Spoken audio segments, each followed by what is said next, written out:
Sige na, palakpakan natin ang Lord para may masibag. Magandang hapon po sa ating Panginoon. Magandang hapon po sa inyo lahat. Parang sasampuhin. Magandang hapon po sa ating lahat. Magandang hapon po sa Panginoon. Kasi nga po ay 5 minuto lang. Hindi ko na lang tatapusin ito. Kasi po ako po ay Sister Lenny Reyes. Coordinator po ako na sinang chapter. Napakabuti po ng Panginoon. Kasi alam niyo, ang panalangin ko po sa Panginoon, Lord, bigyan mo ako ng mahabang buhay na malakas, maayos ang aking isipan, dahil gusto ko pa pong maglingkod sa inyo. Gusto ko pa pong magawa ang mga bagay na nais mo ipagawa sa akin at sa aking buong pamilya. Imagine niyo kung ano nangyari sa akin. Ako ay nagkasakit. Naaalala ko yung mga sabi ng pagka gusto humingi niya ng butterfly, ibibigay siya yung uod. Kasi itong uod na ito will come to very beautiful butterfly. Kaya ito ang pinahawakan ko na sabi ko, Lord, alam ko, meron ka magandang plano para po sa akin. Nasa hospital po ako, kaya nung ako nasa hospital, wala po akong ginawa, kundi magdasal na lang magdasal. Magsumamo sa Panginoon, sabi ko, Lord, ang hinihiling ko sa inyo ay kalusugan, mahabang buhay na malakas, ng tamang ang aking isipan. Pero bakit ako nagkasakit? Hanggang sa ang daming tuso, ang daming ganito. Tumaas po aking blood sugar, tumaas po aking sugar, blood pressure, tumaas aking sugar. Pagkatapos ang daming tuso, ang daming mayan, pressure. Hanggang sa ako po ay lumabas. Lumabas na lang ng sitang ospital, pagkatapos po ay pinabalik po ako po ay pinatudi echo.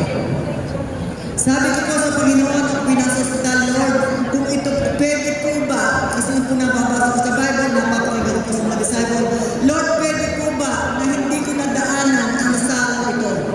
Pero, kalooban mo pa rin po ang nangyari at hindi ang aking kalooban.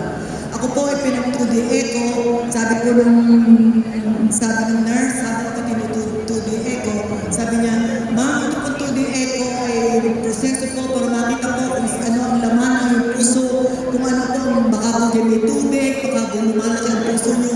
Ako po ay nakangiti. Sabi ng nurse, ma'am, bakit po kayo nakangiti? Kasi alam mo ma'am, iisa ang makikita mo sa puso ko. Mga ano po yun, matagal na po ba kayo masakit sa puso o hindi? Ang isang nakikita mo sa puso ko ay walang iba, kundi si Yahweh El Shaddai. Napakabuti ng Panginoon. Kahapon po, kinuha ko ang aking result, pero bago po kuhanan ang aking result, sabi ko sa Panginoon, Lord, kung ano man po ang resulta ng aking 2D echo, hindi maaaring hindi ako a-attend sa Wednesday kasi ito po ay covenant namin sa Panginoon. Ito po ay appointment namin kay Yahweh El Shaddai. Napakabuti ng Diyos. Kahapon po, bumalik ako, ang sabi ng nurse, nangyari po ako ng BP. Alam niyo ang sabi sa akin, ma'am, alam niyo po, ang age kong blood pressure, parang 20 years old lang kami. Pagkatapos, pumasok ako doon sa doktor, check up. Ay, mami, ano ito? Hanggang sa nakita ko po, normal.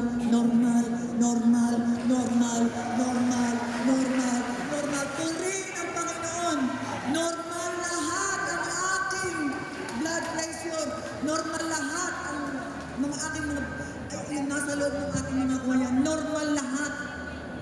Kaya sabi ko sa Panginoon, Lord, alam ko po na kaya ako po ay answered prayer na.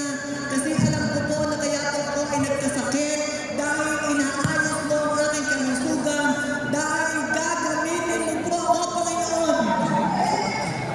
Gagamitin mo po ako, Panginoon. Lord, alin mo ako kung saan mo gusto. Dahil mo po ako kung saan niyo po gusto ako. Dahil pinatunayan mo sa akin na talagang ikaw ang Diyos na buhay. Hindi po kami nagkulang. Malaki po ang nagbayad namin sa ospital, pero pa rin ang Panginoon, wala po kaming ginastos kahit 5 kasi gumamit po ang Panginoon ng mga instrumento. Ginamit po ang mga anak ko. Napakabuti ng Diyos, napakabuti ng aming mga anak. Ginamit niya ang aming mga anak para sila ang magbayad sa ospital. Ginamit niya ang aking mga kapatid, magdadala ng pagkain, magdadala ng prutas, lahat na pinagbayad ng Panginoon. Kaya bakit hindi pa ako makakapaglingkod sa Panginoon ng tapat? Kanina po nandun ako, nalalagot po ako para matutumba ako, pero dumaan ko lang po sa sayo. Kasi naniniwala po ako ng palataya na pinagaling na po ako ng Panginoon. Kaya muli maraming salamat sa Panginoon. Maraming salamat po